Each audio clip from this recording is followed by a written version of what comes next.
Talk Real Estate with Fred Johnson. With over 30 years of professional experience serving Central Oregon, Fred Johnson can help guide you through the Central Oregon real estate landscape. Call in at 541-388-1110. Talk Real Estate with Fred Johnson is brought to you in part by the Central Oregon Association of Realtors, Evergreen Home Loans, Abijay Automated Control Systems, and Duke Warner Realty.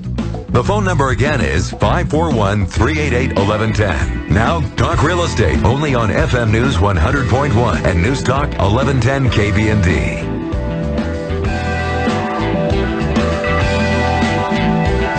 Hello, Central Oregon, and welcome to Talk Real Estate. I'm your host, Fred Johnson, and I'm looking forward to being with you today. It looks like we got a little cloud cover today, from a little bit of relief from some of the 100-degree weather that we've had. And I hope that you all are out there and enjoying it and out having a little bit of fun. You know, today as I was on my way in from the office, it was pretty fun. I went past Newport Market. And at Newport Market, I noticed in the parking lot they had some guys in cowboy garb that were working with their lassos and doing some roping. And they were playing some country music, and they were doing barbecue. They were barbecue hot dogs and burgers and that sort of thing. But it's worth your while to go over there. And then directly across the street was Chow. And they had a little acoustic music, a little bit more next to DeVore's there, a little bit more of a hippie setting with some health food and organic food and all that sort of thing. And, you know, that's just one of the beauties of Bend. There's a little something for everybody, just about everywhere in town. And also one of the things I noted advertised for today, which might be worth dropping by if you're into the local beer scene, and that's Crux is having their anniversary. So they're calling it, I believe, Cruxapalooza. And going to have a little bit of music all day, going to have some food, going to have some fun, and recommend that you carpool or find some other way to get there because parking is a little bit limited. So again, I wanted to welcome you to the show today. Today's going to be a little bit different. Those of you that are regular listeners noted that for the last few weeks I've been doing a series of interviews, which doesn't allow much interaction with you, the listening public. So today, I'm really going to invite that we get some callers to call in. There's so darn many issues happening in Bend that are affecting each and every one of us. I want to invite your calls, let you know that I've got a couple of giveaways through the day, hopefully to act as some enticements. But you know, when we get to taking a look at, you know, where we are, where Bend is, what are some of the topics of concern. You know, not only is there the urban growth boundary and all of that, which we'll talk a little bit about, affordable housing, you know, whether or not the city should really be involved in the land development business. I think that's a topic that's sort of we're kind of missing in some of the local discussions. But, you know, I think that, you know, where I'd like to start here today, you know, I'm a real estate guy. And as a good real estate guy, one of the things that I should be doing, obviously, is getting you real estate-based information that you can use. And today, you know, once again, I think that as we're looking at the market in Bend, and yes, everything is changing and everything is a moving target. You've heard me say that this is a good time to buy. And, you know, I got a couple of pieces, a little bit of information, a little bit of statistics, a little bit about some of the information that leads to why this might be, you know, a good time for us to buy. And like everyone, I think that we all are relatively similar in how we approach investments or large ticket purchases. And we look backward. We look back, and you know, part of the reason that a lot of people, investors that don't buy stocks when the stocks are absolutely at the market bottom, is because they still have a little fear in their heart that, you know, gosh, what had happened if I lost it all? So they have a tendency to not do things, and they're just simply too scared. But, you know, when we look at the housing market in Bend, and yes, you know, we went through the whole fiasco with the 100% loans and the inflated values and people that knew full well that they had a job that could afford one style of home, but they thought that there was the opportunity for them to buy a home that was 2, 3, or 4 times larger than that. And, you know, and I think that that's one of the things that's really important to look back at that series and at that period of time. You know, yes, there was an awful lot of value, and yes, there were a number of people hurt. I don't dispute that for a second. But the properties that really made the newspaper, really contributed to the percentages for the, when there was a 40% loss in value and all that, a lot of those properties were at the higher end of the market. When we're looking at the affordable sector of the market, when we're in that, $200,000, $250,000 area, those properties too were affected, but they certainly weren't affected with anywhere near the dramatic percentage swings that we had in some of the other ones. So some of the reasons why now may be a good time to buy. Raising rents. And really, unless you're living in your parents' basement, rents are raising. As rents are raising, obviously, some of the owners of those properties are giving some consideration to selling those properties. There's the ability that you could either be displaced or the rent rate would be increased on your next renewal. So there's really not an awful lot of stability with the rental market as it is. In San Francisco over this last year, the rental rates down there increased over 14%, 14.8%, which I introduced that last week, that it's not at all just limited to the large metropolitan areas like San Francisco and Seattle or Bend, Oregon. But we're actually seeing that the rental rates are outpacing the appreciation for new homes. So, just the sheer mathematics of that, if it continues to run at a good rate, and it outpaces buying, it's not at all unusual and particularly at the affordable sector of the market, it's much cheaper to be able to buy your home than it is to be able to rent one. And not only that, you're buying your own home as opposed to buying a home for somebody else. And I think that one of the other points that's really important to bring up in that is, while, I think I shared this as well, that, there's a difference between paying your rent with after-tax money as opposed to paying your house payment with pre-tax money. And basically what that means is that when you make your house payment and you're buying it, you get to write off a portion of the interest. So when you have $1,000 payment, it's actually going to be a little less than that because you're going to get some tax relief on the backside. However, when you have $1,000 a month rent, and let's just say for discussion's sake that you're in the 30% tax bracket, that means that you really need to make $1,300 so that you can pay your taxes to have the $1,000 to be able to pay your landlord.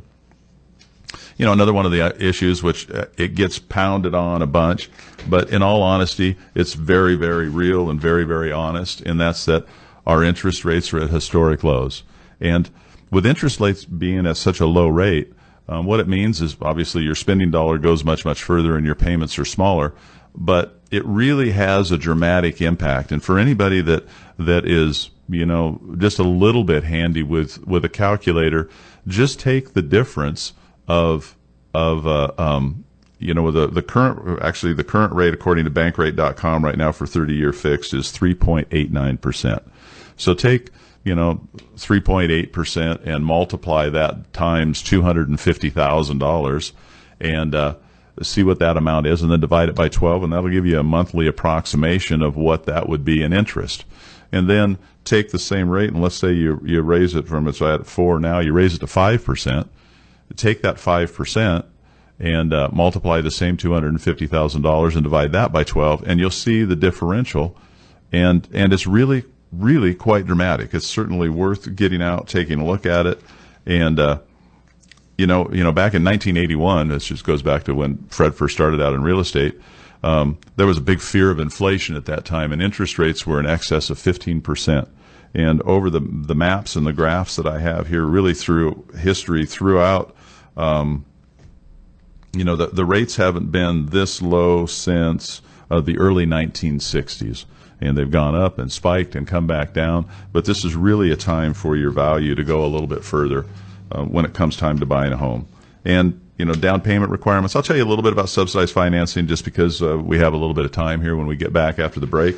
And it's really the time to get out there. Again, I'd like to invite you to call in today, 541-388-1110. I'm here today. I'm not interviewing anybody, and I'm wide open to talk about just about any topic that you'd like to talk about today.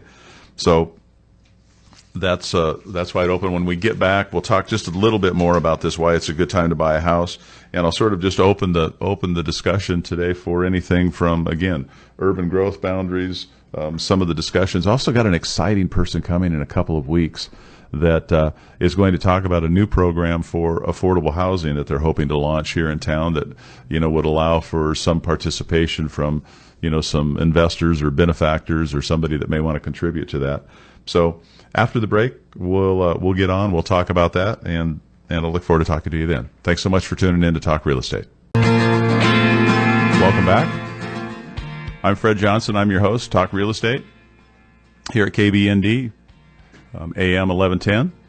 Please, today, I appreciate you coming back, and today's topic is callers call in. We're going to talk about anything about real estate that you'd like to discuss or any issues or opinions that you'd like to express. Our phone number here at the station is 541-388-1110, and operators are standing by. So I hope that you're having fun with all of this, and I'll kind of bounce through the why now is a good time to buy. Last week, I was just thinking of that on the break. Last week we had Dave Fagans, who is the president-elect of the Central Oregon Association of Realtors. And it was really great having him in, to introduce some of the many, many, many things that the real estate community does in our community, above and beyond, providing services and providing support. They contribute an awful lot of their time, donate a lot of time, and there's an awful lot of give back. But, the bottom line that sort of came out of it is that because there's so many misnomers and so many opinions, everybody has an opinion about real estate. But because there's so much misinformation out there and fear and phobia, I would strongly encourage that you get out and talk to somebody. Like with the down payments. So, everybody heard that because of the Dodd-Frank Act that everybody needs to put 20% down. And because, if you'd lost a home, maybe your credit had been blemished or you had some issue like that, that's really not the case. There are a number of opportunities. There's a number of opportunities that allow for much less down payment, that allow for your credit's actually rebuilt, and the reality is, if you haven't owned a home in the last 3 years, you qualify as a first-time home buyer. I think that we're pretty fortunate here to possibly have someone calling in. Let's see what we've got. Hello, Fred. Hello, welcome to Talk Real Estate with Fred. Who am I talking to? Thank you. My name's Linda. Linda, how are you this week? This week I'm okay. Nice. Pretty good, actually, all around. Say, I was listening to what you were talking about, homes, buying new homes and all of this. Yes. And I sold an older home and bought a much smaller home, 1,500 square feet, just a shotgun house straight through. Mm-hmm. And my question to you is, what should I sell, which I think this is my last ever home, but should I sell, what kind of improvements should I make in order to get the best value? And specifically, I am lusting at this time for a solarium added onto the living room, which I had in the other house, in place of windows, in place of adding extra windows or whatever, because it's kind of a dark little place. But what do you think about that? Is that a investment in folly, or would that really... In the other home, yes, there was a beautiful a beautiful solarium, and the new owners took it off. And I thought, well, is that a statement of trend, of saleability? Well, no, Linda, and that's great. And I really, really appreciate you calling in today. And this is a great question. In real estate trade magazines, this topic is addressed quite frequently. I would say at least a couple of times a year. Because there's solariums, you mean? Well, no, not solariums necessarily, but basically the questions that you're asking me is, where do you get the most bang for your buck? Right. If I'm going to invest in my property with the hopes of resale, how can I recoup that? And which investments will, bare minimum give me a dollar for dollar return, and which benefits might even give me, $1.25 for every dollar that I put in. And some of them, quite honestly, you're going to recoup about 30 cents on the dollar when you do it. So, my example for that is a hot tub. You may be a person that absolutely loves hot tubs. Nope. And to go spend, well, maybe you're not, but, some people are, and they'll go out and spend $5,000 or $10,000 and build a deck and, have this place out there that they really like it. The next person could come in and say, maintaining a hot tub is really a pain. I don't really want to deal with it at all. It has absolutely no value to me. And they'll remove the hot tub, sell it off, or ask the buyer, or ask the seller, to remove it. So here the Yeah. seller has bought this tub and done all these things and put some planter boxes around it and just really thinks it's an oasis, and the next person doesn't value it, which I presume is fairly similar to what happened with the last solarium. Yeah. And it was but that's all right, because I used that as part of a bargaining chip when I had underground irrigation put in. The installer took the hot tub as partial payment. There you go. It was a really great one, but I just never did use it. But what about a solarium specifically? I don't, I think that a solarium, a little bit like the way that I explained the hot tub, if the solarium for you is going to bring that amount of value to your property, in other words, sitting in your solarium with your plants on an icy cold day and knowing that your plants are happy and you're happy sitting in the sunlight, and that warms your soul and brings all of that stuff to you, then as a personal benefit, yes, it's there. As an investment that's going to yield a return to you, not so much. Because then what you're doing is you're looking for that person that has the same values that you do and values exactly the same thing as you do. And there may be people that like silk plants and don't value that stuff at all. So historically, as we've seen this issue come up in some of the trade journals, they talk about things like where you have a house that only has one bathroom. The biggest bang for your buck is to add that second bathroom. Right after that are kitchens, where you eliminate the Formica countertop and put a stone countertop on it. Changing out aluminum windows to vinyl windows. Heat source, maybe if you have an electrical heat source and you can change it to a forced air. These are the sort of items that really bring a good dollar for dollar return. What about an in-house vacuum? I've already put one in. In-house vacuum, I went to the course about in-home air quality. And prior to that class, I had absolutely no idea that the single greatest thing that you can do to improve the air quality in your house is to put central vac so that it exhausts the vacuuming effort out of the house. Exactly. No dust. A regular vacuum cleaner, basically runs it through a filter, but then suspends very, very fine particulate matter in the air and actually decreases the air quality in our homes, where the central vac is there. But once again, it's one of those things. I don't know what it costs to have it put in and plumbed and all of that sort of thing, but will it add that value to the end? Well, it was about $2,000, and I figure, extrapolating that over the cost over time, it's inexpensive for the value that it has, for the ease of it. Just one hose, no pushing some rhinoceros around spewing dust. They're great, Linda, and for you, the quality and the security of knowing that you're living in your home and you've got good air quality, and that it sounds like it's well worth the $2,000. The other thing that I would give you, we're going to go here for the break in just a little bit, but one of the things that I would give you too is something to maybe look into if you're trying to bring some light into your home, and you've kind of been comparing the solarium and the light, is a thing called solar tubes. I have 4 of them. Oh, perfect. So you're very aware of them. They do a remarkable job of bringing light in and really minimizing our electrical use, because during those cloudy days and some of those, evening and morning hours, they bring some light into our houses, particularly in spots that were traditionally dark. They're a great way to go, and they're relatively inexpensive in the big picture. And they're very effective. They are brighter than any light in my house. They really are, and you can get them in different diameters, and it seems like the lumens or the brightness intensity or whatever it's called increase pretty dramatically as they get a little bit larger. Yes, they're remarkable. Well, Linda, I want to tell you, you're remarkable. I really appreciate you calling in and keeping me on my game and encouraging me along the way. And you were the one that called and told me that it was all right for me to make mistakes, and you appreciated them out there. So I just want to give you a big shout out that I appreciate you as well.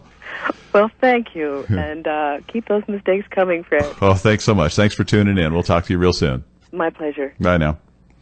Well, thank you. We're back on air here, just about ready to go for a break. Again, you're at KBND, Talk Real Estate with Fred Johnson. Our phone number here at the station is 541-388-1110. After the break, we'll talk about really whatever you want to talk about. You just tune back in and let me know what that might be, and we'll be able to go there as soon as we get back.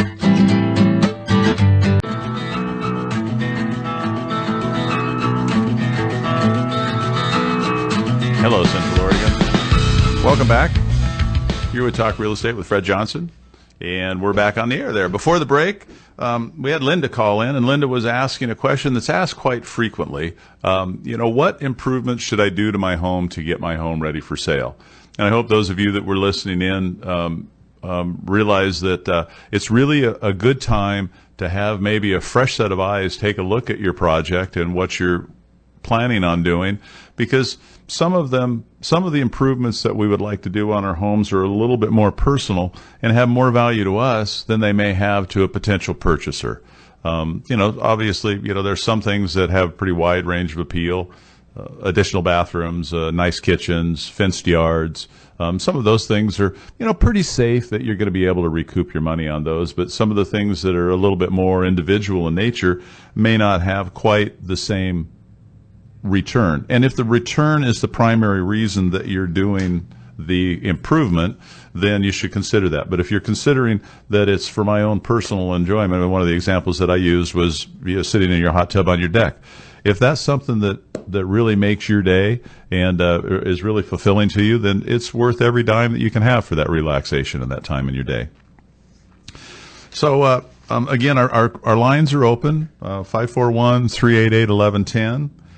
Prior to Linda's call, we were talking just a little bit about why now is the time to buy, and I'm not going to continue to roll forward on this. I think that we've talked about a number of things, with Dave Fagan's in from the Central Oregon Association of Realtors, a few things came out of that, and people that are experienced professionals can be your friend, and they can certainly help you navigate what may be a very confusing issue.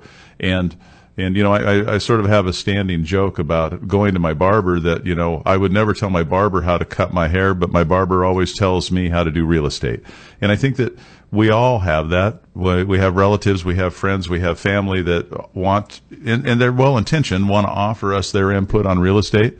But I can tell you as a real estate professional, the market is constantly changing. The paperwork is constantly changing, particularly in lending. Everything is changing all the time. So a lot of the opinions may not be current in today's marketplace. And the easiest way and the best way to get the story straight is to go to your professional and, talk about your lending options, talk about the potential of you being able to, if you have to mend your credit or you have to do something, they can get you and set you on a path that will really, really help with that. And I guess my concern here is for everybody is that, we're 5 years into our recovery. Maybe the prices have gone up a little bit, but when you look at where we are, how things have trended really over time, those horrific appreciation numbers that you're hearing, we're really year over year averaging right around 5%, which is good growth, which has always been good growth. And I've had my real estate license for over 30 years, and 3 to 5% growth was something that we used then as acceptable appreciation of properties. And we're finding now that there's a little bit more competition, so that pressure, that scarcity isn't quite as great. I think everybody can see that there's a number of new developments going on around town. You're hearing much more discussion about the building, and what's a good sign is when you're hearing the advertisement, that means that they're spending money to try to get people out there, which means that it's not a buyer's market necessarily, but it's not that just total seller's market that we experienced at the beginning of the year.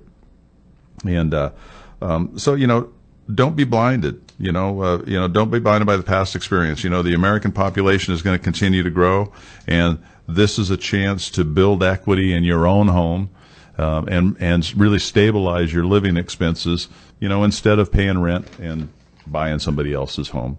So, it was really great. It's really great having the interviews, but the thing that's nice about the interviews, actually we got a couple of great ones that are coming up here before long. We have I think, as I mentioned, James Gentis from Bentech is going to be here this next month, and he's going to be able to share with us some of the innovative and new things that are happening as our community transitions from an old sawmill town / tourist town to / the hotbed of the entrepreneurial spirit and new businesses and campuses coming online. It's really exciting, and I know that you'll really enjoy tuning into that show. Not the 4th of July weekend, but the following weekend on the 11th, we're going to bring in Amy Warren. Amy Warren has a group called Core, and Core, I'm really intrigued with this one. It sounds like a great deal. It's called the Core Community Land Trust. And what they're hopeful to do is to be able to come up with a solution to affordable housing here in our town. And basically what they want to do is create a community of, zero energy homes that could be purchased, below market value. And the way that they would hope to accommodate that is to, you would be able to buy the home, but you wouldn't buy the land that the home was on. So the land would be on an ongoing reoccurring lease. And what that allows for is either investments or donations from other people to be able to participate in the affordable housing program. So when we get Amy on, she's going to talk to us about her program and what she sees happening. It's nothing new. It started in the 60s. But it is innovative to our area, and I think each and every one of us have been hearing a fair amount about affordable housing in our community. So, again, the phone number here at the station is 541-388-1110. Feel free to call in. We can talk about anything that you would like to. I'm going to move on to a couple of other items here that have been obviously making an awful lot of news recently. Probably the top one here, let's deal with urban growth boundary. The urban growth boundary is one of those that I would strongly encourage each and every one of you to at least pay some attention to it. If you have somebody that is in the process and is attending meetings, or you have the ability to verbalize your opinion, what you would like to see, now's the time to do it. These cycles of this urban growth, now this particular one has been elongated dramatically, but in theory, what is supposed to happen is we are required by the State Land Use Commission to have within our urban growth boundary 20 years worth of inventory. And that not only just includes residential inventory, but residential medium and high density inventory, as well as industrial inventory, and as well as commercial inventory, but enough of those different designations to supply for a 20-year growth plan at our current rate of absorption. So as that's going on, we keep seeing these maps and seeing pieces in the newspaper, and this is out for review, and this is out for review. And there was an interesting article this week about who stands to benefit from the urban growth boundary, and obviously, what's best for the city isn't necessarily always best for the individual landowners. And that's the reason why, you, the listener, you, the member of our community, it needs to be somewhat involved in this. Some people have this vision that we could just transform some scrub land into a mirror image of Northwest Crossing. Maybe that's not right for everybody. There's also, in addition to, as I said, the residential neighborhoods and the neighborhood commercial areas, there needs to be some provision that allows for big box stores and industrial land. And if you've been reading the newspaper, you see that some of that discussion has come to the forefront. One party here in town would just assume they've sort of been earmarked as the industrial area and think that that's not really a good idea, that they'd rather be residential. And of course, the problem with the process as it goes forward, and I'm not trying to call anyone out, but the people obviously that have a vested interest in the urban growth boundary and where the urban growth boundary goes are also the people that have the ability to financially reward it if it comes in their direction. And so obviously in attendance of these meetings and at these committees are those people.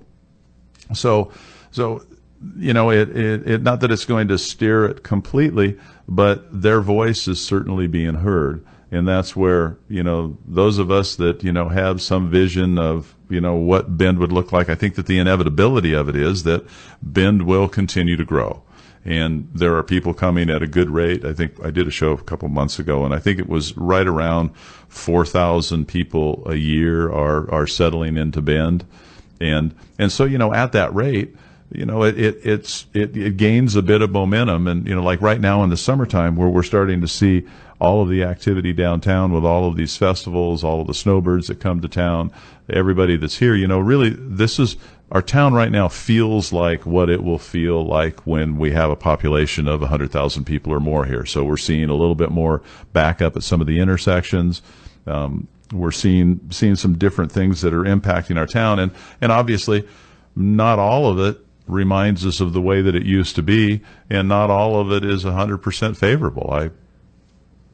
And we all have our opinion, and we should be able to discuss those in an open forum. But the urban growth boundary is an issue that's not going to go away shortly.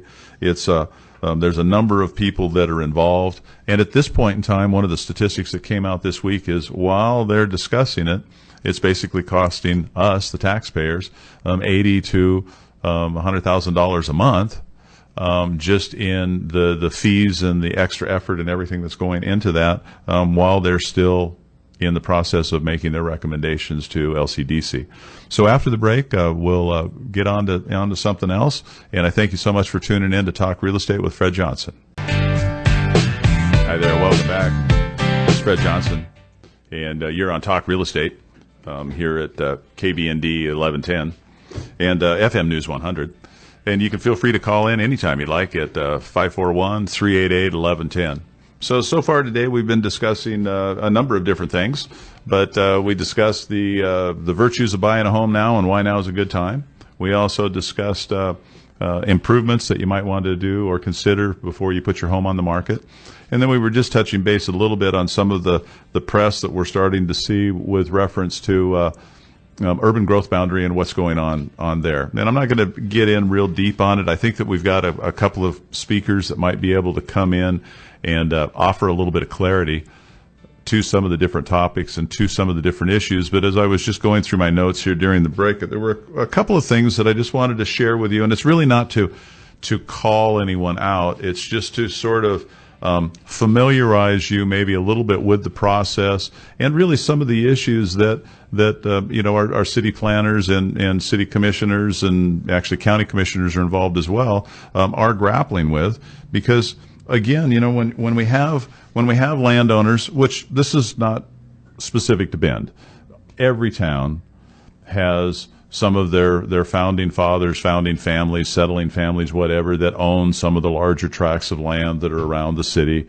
And obviously when the city goes to grow and extend those urban growth boundaries, they're going to encounter those larger land holdings. That's just part of it. It doesn't make them, villains or bad people, but each of them have sort of their vision of what one of the terms we use in real estate is the highest and best use. What is the highest and best use of the property?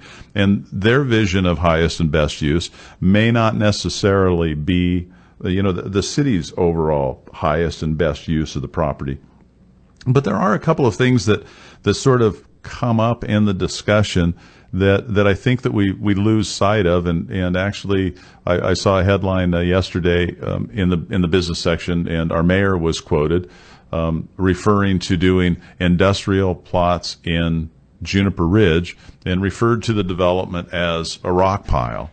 There's a number of issues there, but one of the things I'd like to remind everybody is that our current mayor was actually the lead negotiator that put the Juniper Ridge project on the map, and so now he refers to his own development as a pile of rocks. But the issue with Juniper Ridge is really more than just its topography and how easy the digging is there. It's the fact that in the plan that it was all of this acreage that was taken by the city that would then be opened up for all of these multi-uses, and that's where the discussions of college campuses and community arts centers and some residential housing and industrial parks and all of these sort of things that were sold to us. But the only thing that was not looked at was how we were going to access it, how the traffic was going to flow in the area. So now what we have is a bottleneck, if you will, at the north end of town, that we have a failing intersection at Cooley Road. We also have a railroad crossing that's a at-grade crossing, which means that basically the trains cross at the same level as the automobiles, just in a couple hundred yards from that intersection. So to mitigate that problem, that's a fancy word that they use, but to fix the problem is, last bid was about a $300 million project. So when somebody says, well, yeah, just move it to Juniper Ridge. Well, you could just move it or the OSU campus or any number of things to Juniper Ridge, but there's an offsite expense before that is going to be able to happen, which is somewhere in the $300 million range. And I don't know how that doesn't come into the discussion. Now, this is my own personal opinion, but I would think that there's room if anyone looks at the maps, there's a place where Juniper Ridge actually comes very close to the highway a little further north, which might be a great place to relocate an intersection so that then there would be two entrances going into Northwest or into Juniper Ridge, and maybe it would be much less expensive than all of the condemnation and rerouting of the $300 million project that has been previously pursued. But be that as it may, Juniper Ridge, at least at this point in time, for this guest host position and opinion, really isn't an option. And secondly, as members of the community, do we really want the city of Bend to be in the land development business, which is, some people, I guess, really don't care that much either way. I think that there's a number of people that may own some land that would potentially compete with the city, would have a much stronger opinion, obviously, the other way. And then some of the other issues that we have is over on the western boundary.